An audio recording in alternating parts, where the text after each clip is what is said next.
Hello everyone, do you have a fuzzy eater at home? Today we are going to make a handcraft to teach the kids a healthy eating habits. My dinosaur eats everything.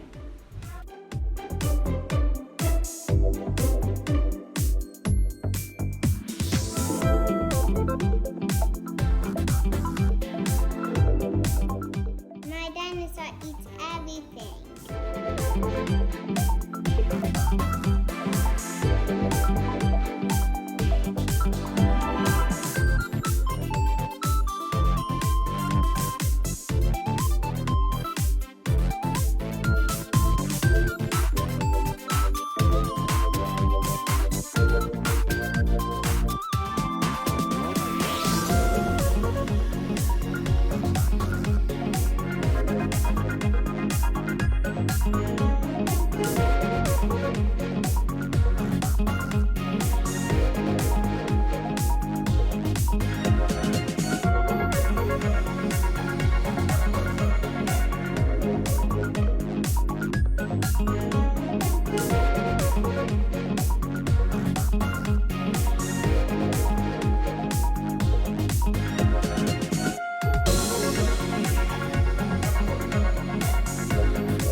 Call this food jar junk food jar and make some junk food. You mix the food together and children need to separate the food. Keep the junk food in the jar and feed the dinosaur with the healthy food only. Have fun!